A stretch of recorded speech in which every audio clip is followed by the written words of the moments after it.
Hey folks, welcome back to Gaming Garbage, where we chat about games, talk about the gaming news in the industry, and of course stream for fun.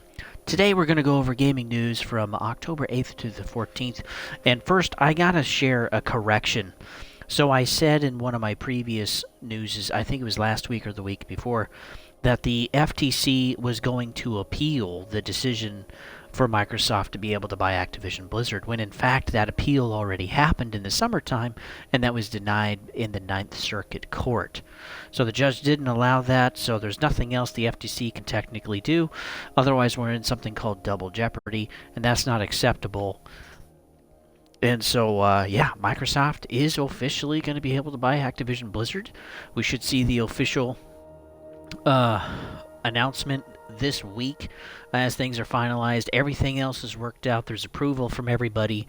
Microsoft has worked out a deal with Ubisoft to be able to deal with some of the streaming rights to kind of break up the monopoly there that Microsoft has. And then, yeah, the agreed price of $69 billion is still on the table. And this means that Microsoft is going to be able to acquire probably before the 18th, which is when they kind of needed to close anyway. Others are going to spend another $6 billion.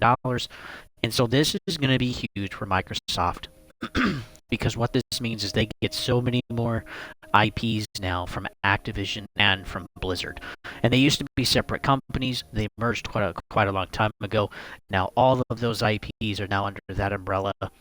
And I really hope Microsoft actually does something quite amazing, as Activision Blizzard, especially Blizzard, just cannot get their stuff together. Both companies are super into just creating microtransaction hell, and I really hope they do something quite amazing. So I think after RedFall, they understand that they need to be more involved, have more oversight, and have more accountability there, because what Arcane Studios did in Austin is just atrocious.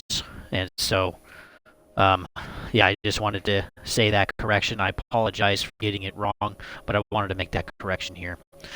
So in other news, we're going to be going over RedFall. We're going to talk about some Ubisoft, CD Projekt Red, Modern Warfare 3 Beta, which I was able to play, update on Diablo 4. We're going to be able to talk about some Counter-Strike Go and the microtransaction stuff there. We're going to be able to talk about some updates with the PlayStation 5, a whole bunch of stuff, and also some retirements. So let's go ahead and get started. Thanks for joining me, of course. You can always find me over at Twitch at Don'tTreadOnThe, and also on YouTube, where I archive everything at Gaming Garbage 22. First off, let's talk about RedFall. This is a game that absolutely failed. We've already had an update that was supposed to fix some issues and some bugs and stability problems, including increasing the enemy count in the game. Now, Lion and I actually tried about an hour after the update to see if things were really changed or different, and no, I gotta say it was actually quite horrible. There really wasn't anything that fun about it. It felt empty. It didn't feel like the enemies were difficult. It was actually quite boring, and we encountered several bugs too. So the patch itself technically came out on October the 16th. They fixed the 60 frames per second, so instead of 30 we get 60 now. There's also a stability update for PC. There's a greater focus on stealth, which we didn't really have before, and so they've also added takedowns and that kind of thing. And then they've also added options to be able to tweak aim assist and adjust dead zones, which is nice. But again, it's not a very intense first-person shooter, and so I don't really know why they would need that. Let's see, there's also, again, an increase in enemy count in the world. So they still haven't been able to figure this out, because when the game first launched, very empty. With the update, there was maybe a little bit more integration of enemies in the world, which that was nice to see. But then they have another update for, again, trying to increase enemy count, and man, this is so horrible, because I feel like this is really wasted time. And I feel like Microsoft needs to let this die, because there are 3 concurrent players on Steam, and the peak is around 50 players. So people are still technically playing this game, but this game is dead. Nobody's playing this anymore. And in my opinion, this game really needs to die, and they just need to move on. Maybe in a few years do another reboot or a do-over. Just scrap the whole thing, delist the game, refund people their money back that want it, and just be done. And then have Arcane make something else. And so something we have seen throughout different gaming, through the gaming industry, is that studios end up making a game they're not used to making. So we saw this with Anthem, with BioWare. They were making a multiplayer looter shooter type of game. They don't usually do that, and yeah, it came out horrible. We've seen this too now with Austin, with RedFall, how it was kind of, again, multiplayer co-op looter shooter. Again, it came out really, really bad, which is quite depressing. And then we also saw this with Fallout 76 with Bethesda, where again, the focus again was multiplayer, a looter shooter, and the characters were the players. The story revolved around the players and the interaction with other players, and there wasn't a single NPC in sight. And so when you deviate enough from the game, and I would even say too with Tiny Tina's Wonderland, of just too big of a deviation from just getting into the world, just playing. But yeah, the whole, third person or fourth wall breaks in the game with the tabletop players of Tiny Tina's and two others, but not really being able to engage with them, just didn't really flow very well with the story, along with having a secondary map of like moving on a D&D map, which really again kind of took away from the Borderlands experience, and it just didn't feel like a Borderlands game. It looked like one, but it didn't feel like one. And also the DLC was horribly done, as these were just like small arenas that you could do in 10-15 minutes, and the idea was just to compete, repeatedly grind to hopefully get the drop that you were looking for. And so when these deviations happen, the games are just, they do not meet expectations. The studios are not used to doing these types of games, and they should stick with what they're good at, and they should stick with where their experience is.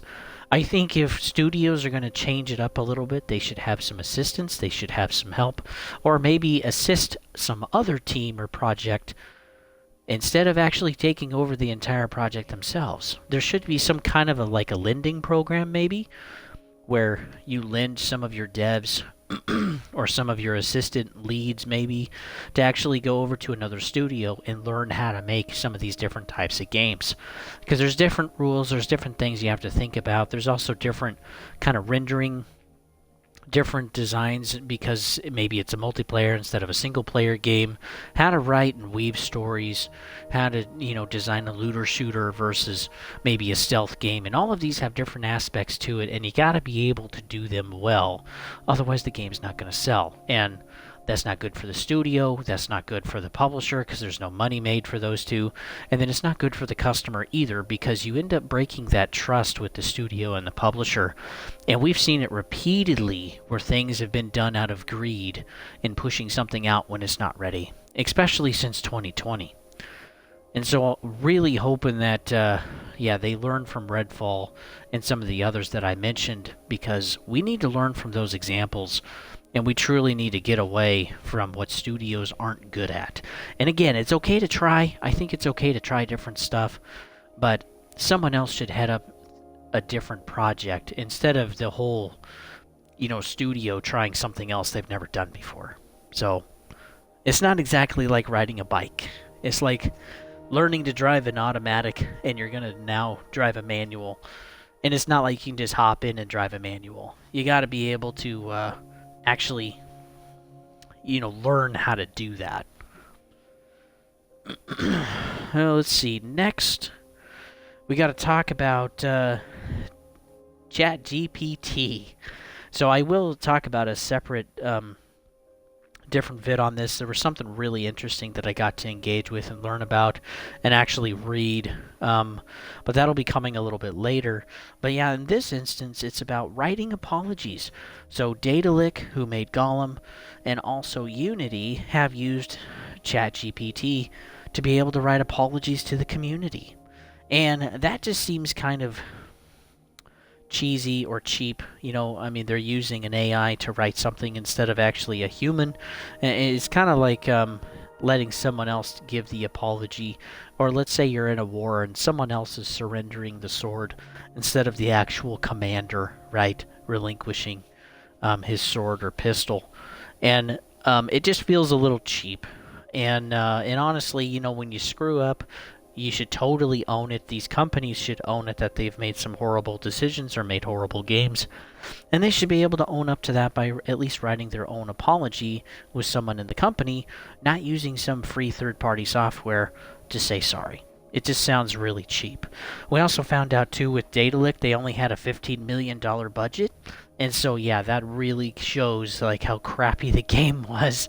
And I do have a small little playthrough of an initial look, a review of Lord of the Rings Gollum. And, man, it was... It was one of the worst hours of my life in video game history. It is so horribly bad. I really think it deserves worst game of the year. It's just horrible. Also, we found out that Ubisoft now has 5 past executives that are being arrested on the sexual misconduct and harassment that we had several years ago. So finally something is happening. This includes one of the chief creative officers and several VPs of the company. And so, yeah, finally, it shouldn't take this long for something to be done. But again, people in power, people that have money, they're able to, sidestep a lot of stuff. But it looks like we're finally getting some justice here. And they're probably going to serve years in prison. For this, along with possibly paying fines and stuff. We'll have to see what happens with that.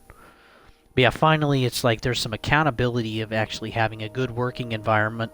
And we've been having a lot of stories over the last several years of just where working environments aren't very good. They feel overworked. There are a lot of contract workers are just being fired so that they don't have any severance or anything. And that's also a way to sidestep to investing in your employees as a company. Being underpaid, or not getting pay raises, and sexual harassment too in the workplace.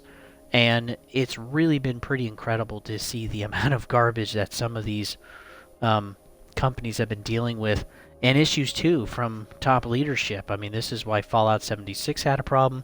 This is also why Anthem had a problem, and we have several others too. And some games have just flat out been canceled or are never going to come to fruition because companies and studios and ultimately leadership can't get their stuff together and make it work. And honestly, I feel like in a way, even with the whole thing with the FTC and Microsoft buying Activision Blizzard, we've had suits that have gotten in the way of things that make sense in the industry. And maybe we don't necessarily agree with what's happening in the industry. Again, we should vote with our money. But it's really pretty incredible to take a look at what some of the leadership is doing and some of the decisions that are being made, which doesn't make any sense whatsoever.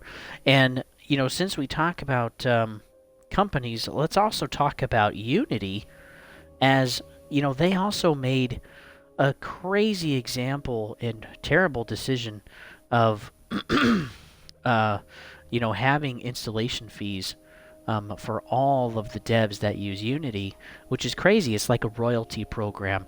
And so Unity isn't producing or giving or providing anything new or extra to warrant this. It's just, hey, you've used our program, you've paid for it, and now you're going to pay a royalty on top of it, and we want to make it retroactive.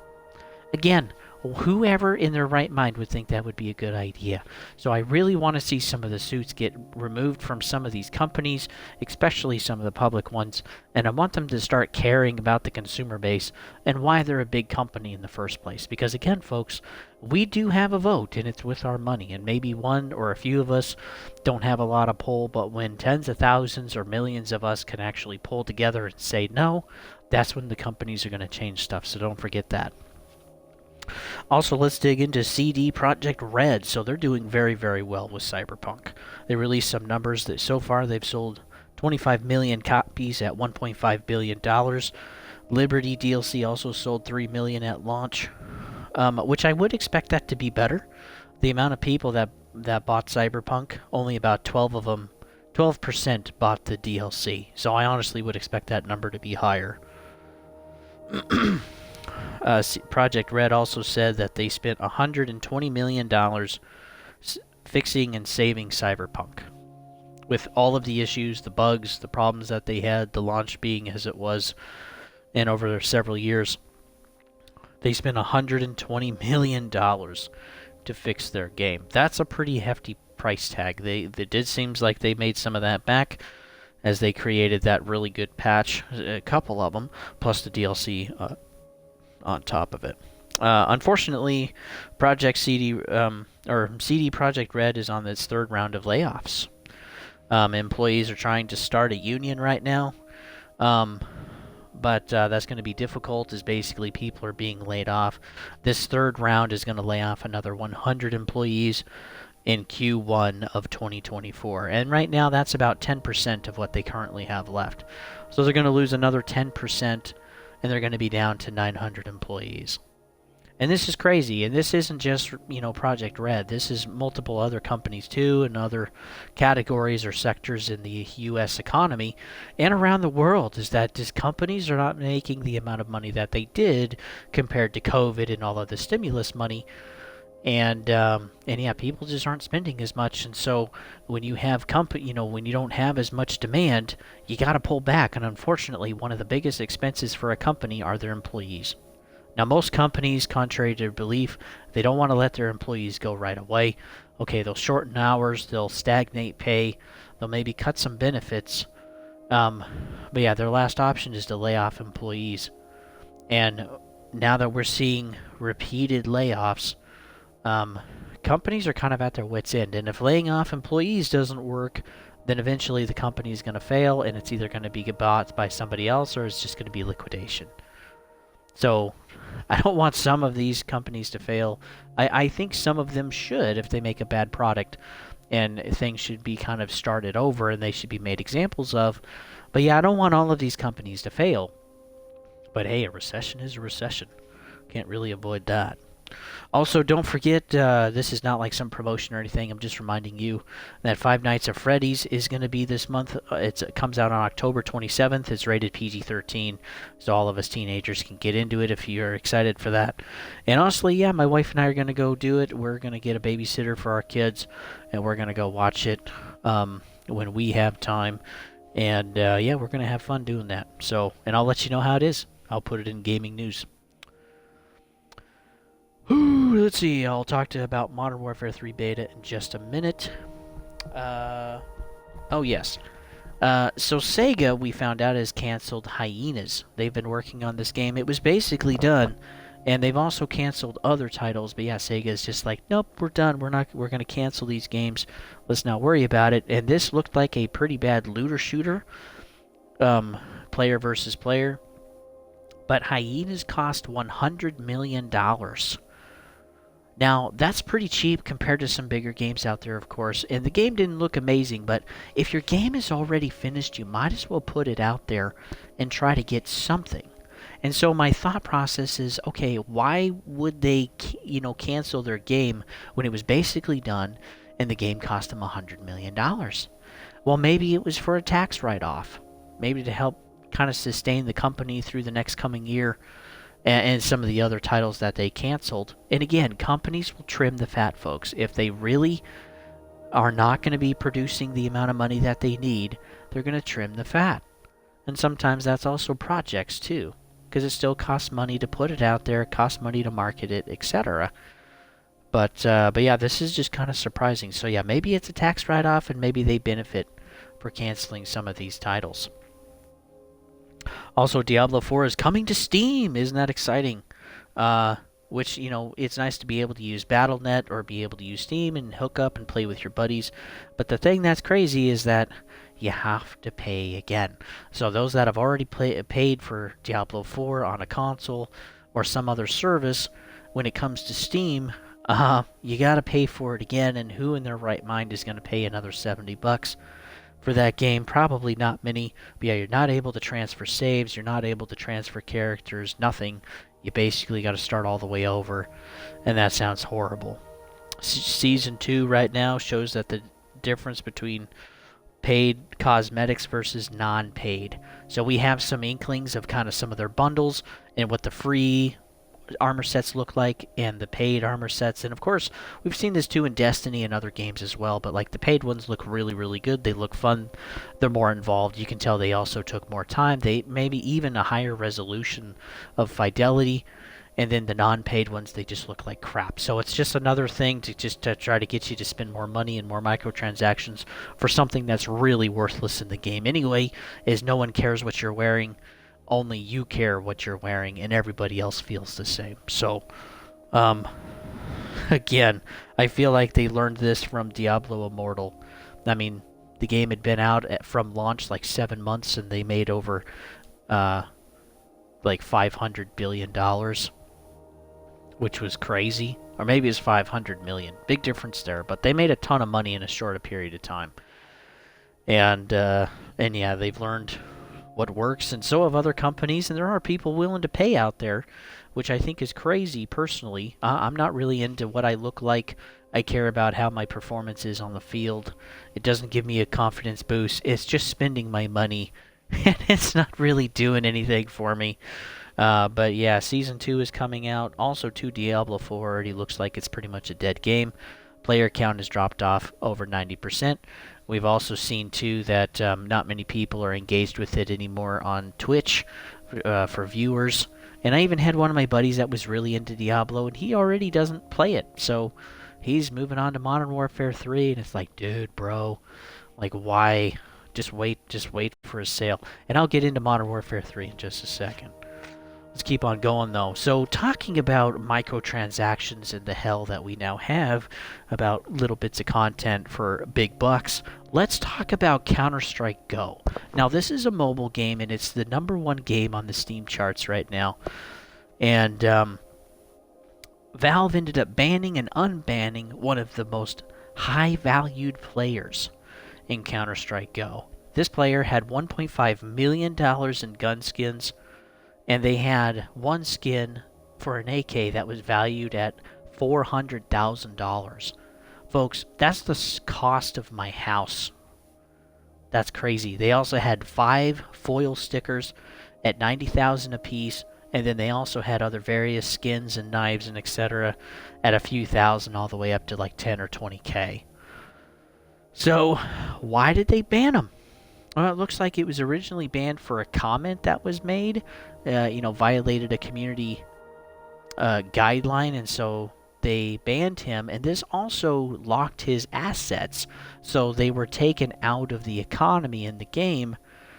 Some think it was also partly for his reputation as well, as there were complaints that he was scamming people, that he was changing things with people buying things from him, whether it was not really the object that they wanted or that he was actually getting more money from them.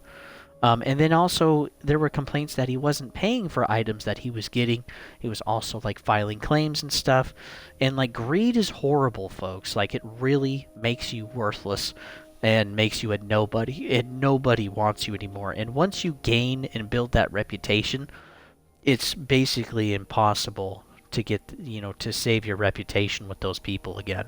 And maybe you think you can hurt a few or you can continue to make money for a while, but eventually your name gets out there and nobody wants to deal with you anymore because you're a scammer. You're only out for yourself and nobody trusts you.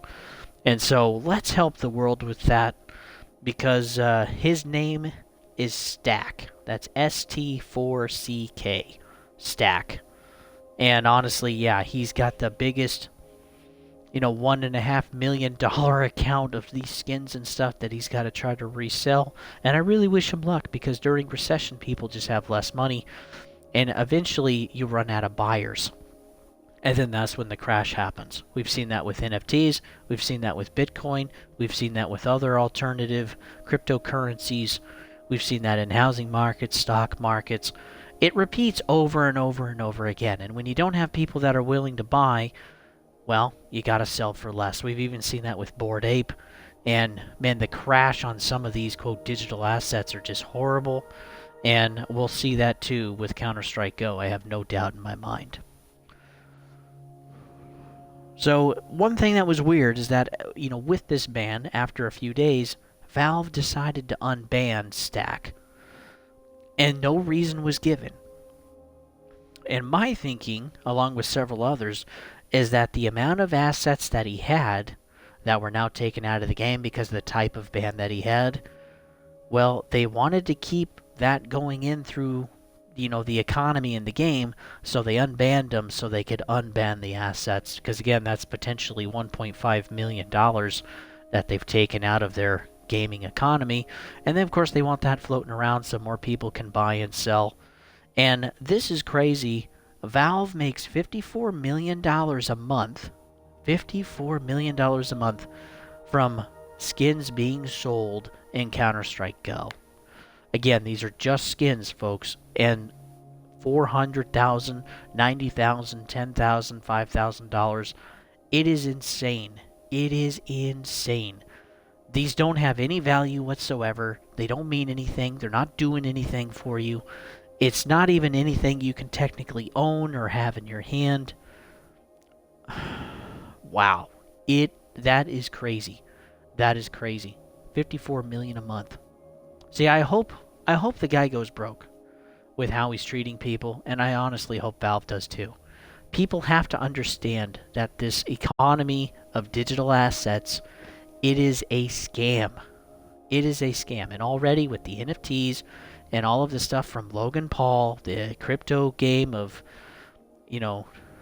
play to earn, like with Dr. Disrespect's game, what we've seen already with Bored Ape, like, and cryptos even, the whole failure of FTX Exchange and Binance. I mean, this is a problem, and these aren't of any value. You don't actually own anything. And if people actually understood that, I don't think they would buy this stuff. I would rather own gold. I would rather own a physical game. I would rather actually buy something in the game that's got a utility that's gonna benefit me, instead of some digital skin. Remember, folks, bragging is gonna make you a loner. Nobody cares. Nobody really cares. It's crazy. So how did Stack do this? He basically built up his reputation through giveaways, and then once he was able to build up his score enough on Steam, he was able to get to level 5,000. Then he started trading skins.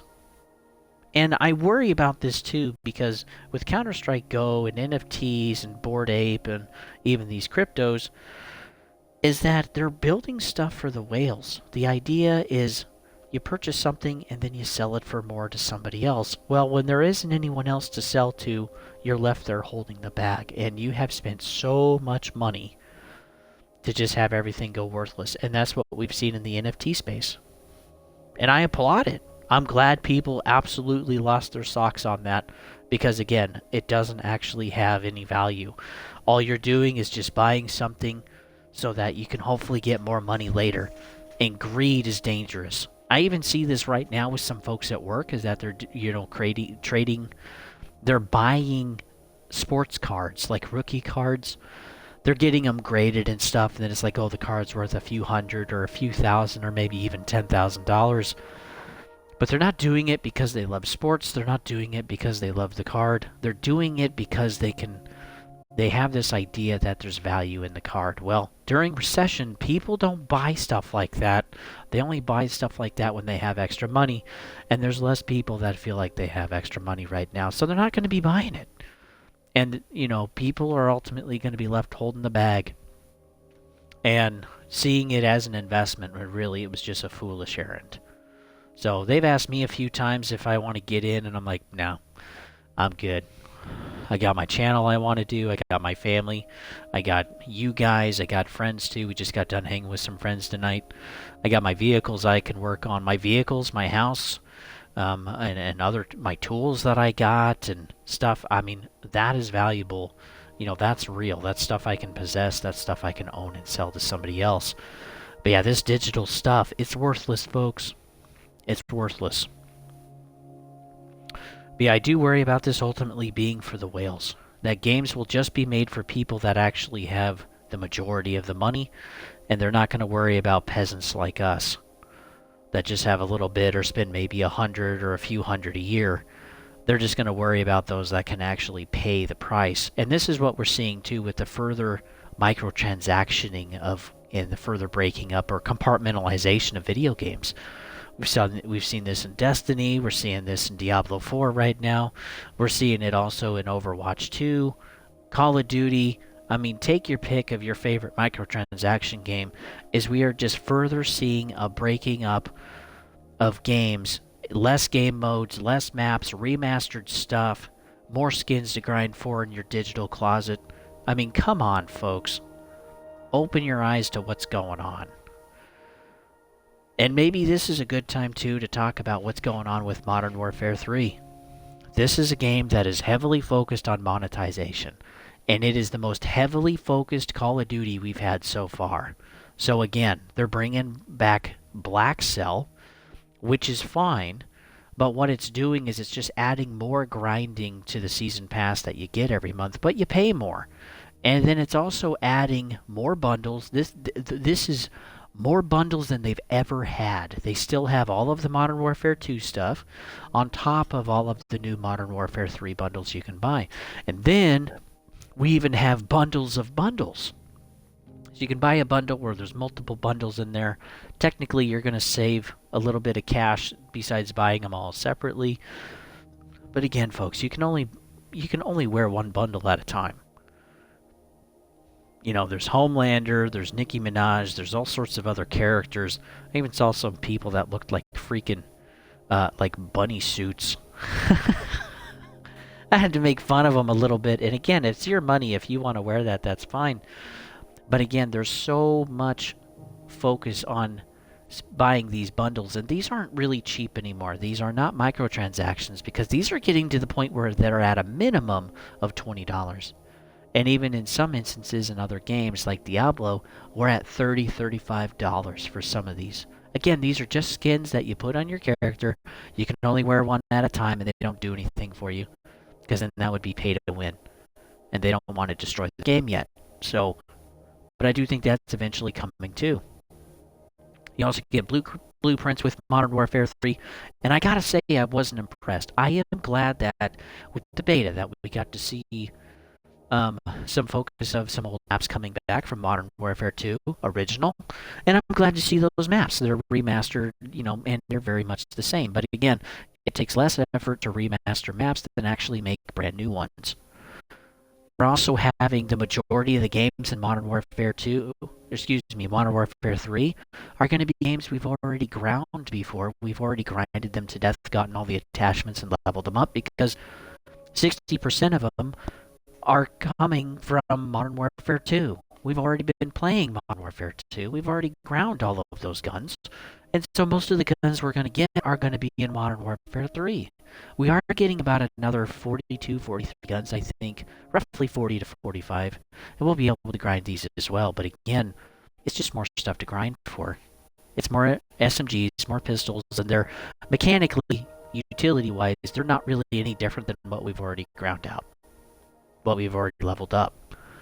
And so they're just giving you replications of what you already have. So we got the skins, the focus. There's even just a massive focus, too, of just more ads even in the game to get you to spend more stuff. The whole layout, the whole focus, and all of the things they've changed or brought back, like red dots after you shoot on the minimap. It's kind of nice to be able to see that, but that also takes away the purpose of a UAV. It technically still helps, but now someone just has to shoot and you can see them easily on the map. And so that kind of decreases the value of the UAV now, because you always kind of have somewhat of a UAV. And then a lot of these changes that we are getting, well, we already had these. These aren't new changes.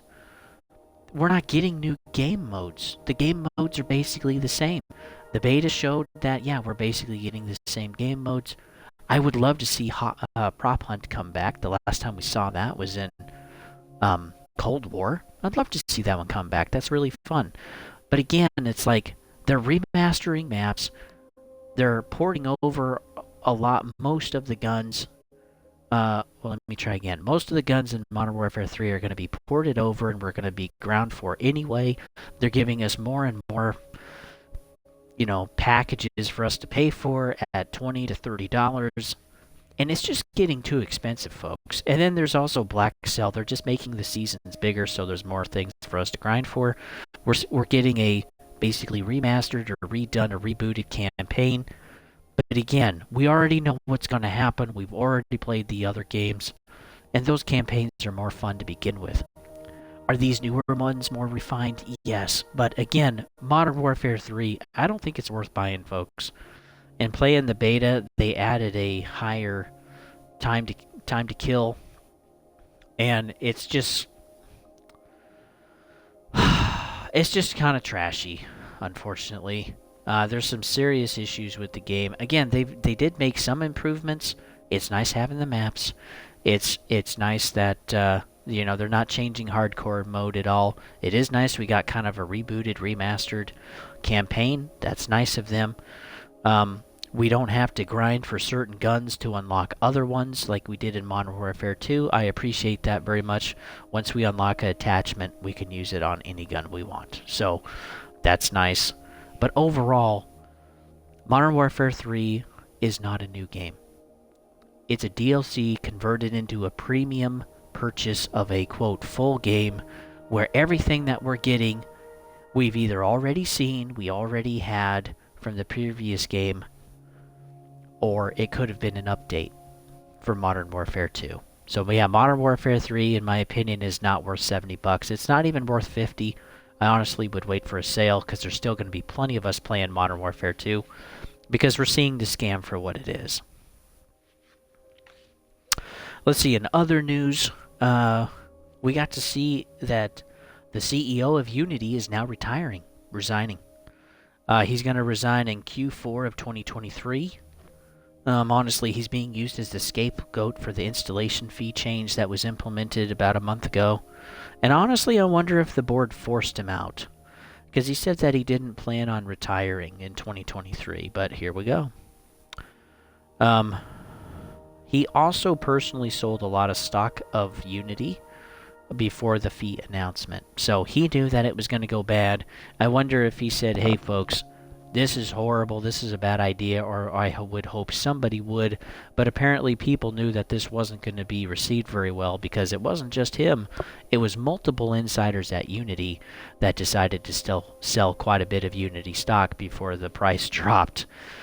So they definitely made out, and that's technically called insider trading, so you can get in trouble for that. We'll see what happens. But yeah, he's honestly going to be retiring. This also, too, doesn't mean that Unity is better off.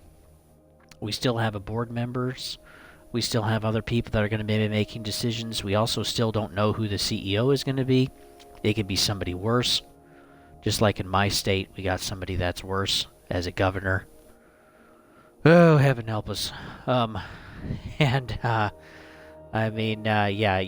really think the damage has been done. The reputation has been made, and Unity is going to have to sleep in it. And I think they're going to be in serious trouble down the road, because I think a lot of devs, and I think they should, I think a lot of devs are going to move away from Unity and go to Unreal or somebody else. Because when you say you're just going to retroactively make devs pay more simply because you can make that change, that's theft.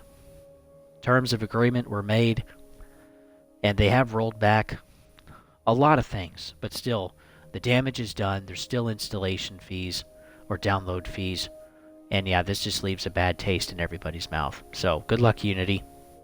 I hope you eat bricks. Also, just to reiterate this, the CEO of Activision Blizzard is also retiring. He's going to stay with the transition with Microsoft buying Activision Blizzard, and then as of January 1st, 2024, he's going to be gone. And I'm sure he'll be well off. He was only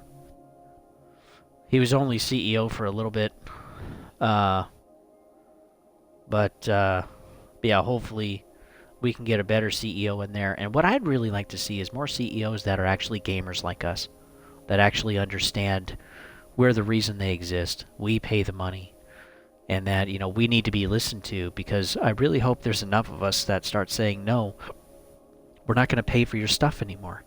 We're not going to buy your season passes, your skins. We're not going to buy your extra grindy whatever. When you start taking stuff out of a video game because you can and then reselling it to us later, we shouldn't accept that. Just like Rockstar did with taking 200 cars out of the game and rebundling it into a subscription for us to pay for. No. That's wrong. We should not be accepting that stuff, folks. Remember to vote with your money. And there's a lot of us that are getting frustrated about this, so it's not just us. There's a bunch of us out there, and once we start going in for the long haul, and especially right now is the best time with recession, as we start going in for the long haul, we can really start apply pressure to these companies, and then they'll have to change. But are you willing to stick it out? I am. I'm already doing it. I hope you'll join me. Also, we found out about the PlayStation Slim. So the PlayStation Slim Edition is coming in November of this year, 2023. It's going to be digital only for $450. The Slim earlier, or the digital only edition, was $400. Now it's $450. There's also a vertical stand, but that comes separately for an additional $30, which is pretty trashy. It does work on all PlayStation 5 models, which is nice. Another thing too that's interesting is the PlayStation 5 Slim Edition. It will be able to take a disk drive, but now you'll be able to pay for it for an extra $80. So now this Slim can be up to $530, which is actually more than what the original PlayStation 5 was for $500. So not only are they transactioning our games and favorite IPs and subscription services like PlayStation Plus or like Game Pass, they're now also doing it to our consoles. They're taking out the disc drive and saying, hey, if you want one, then you can pay for it at a higher price. Seriously, what a load of garbage. Eventually, these PlayStation 5 Slim Editions will be the only ones that exist in the market. Once the PlayStation 5 originals sell out, the Slim will be the only one left. So if you really want to get a PlayStation 5 that has a disc drive, I suggest you go buy one today. Black Friday is a great opportunity to look for sales. Check Best Buy, check Amazon, Newegg. Those are some great sites to check for. I also want to say this too. This was something new. Best Buy, I found out, is going to get rid of all of their DVDs and Blu-rays this year. So once the holidays are over, they're going to clear them out of their stores. And this is corporate-wide, by the way. Get them all out of their stores and replace that floor space with something else. So if there's particular movies or shows you want, make sure you actually go out on Black Friday or check the ads and buy some of the movies that you're looking for that you want physical copies of in DVD or Blu-ray, because yeah, they're going to be gone from Best Buy. And once Best Buy does this, I'm sure there's others that are going to follow. Stores need to find a way to make a better margin than what they've been doing for the last couple of years, and they got to put in what sells. And right now, DVDs and Blu-rays aren't selling. Because already we have subscription services, but I still like owning some of my movies. I got a whole bunch I'm looking at right now. And so yeah, I'm going to be on the lookout for some good deals and some movies that I want to buy or shows I want to purchase this Black Friday. Also too, the Series X, I want to remind people of this. The Xbox Series X also got a price increase. And this already happened, by the way. So the price increase didn't happen in US, Japan, Chile, Brazil, or Colombia, but it happened everywhere else.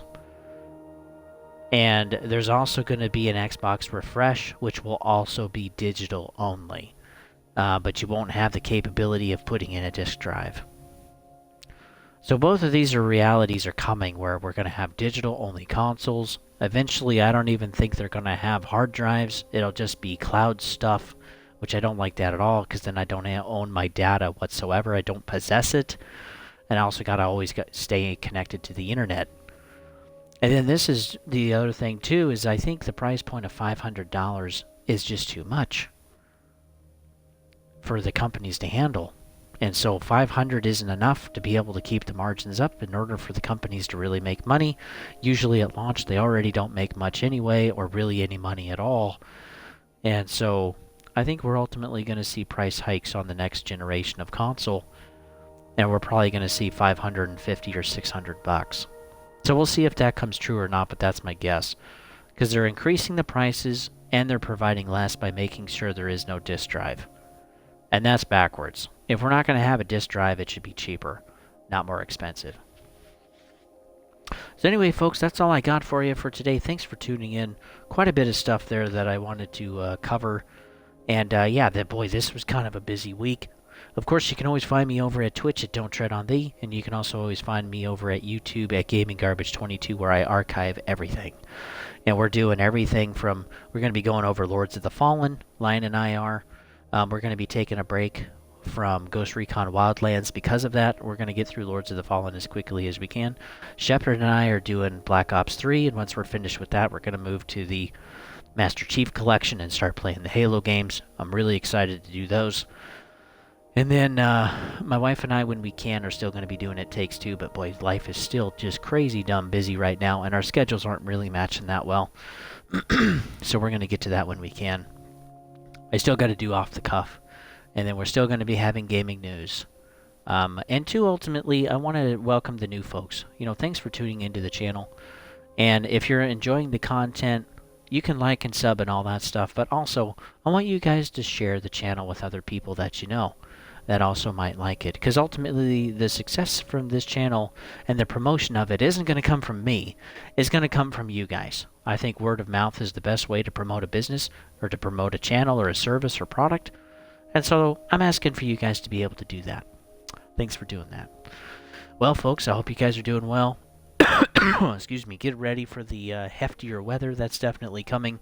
Some places are already getting snow. Some places are already getting a lot more rain.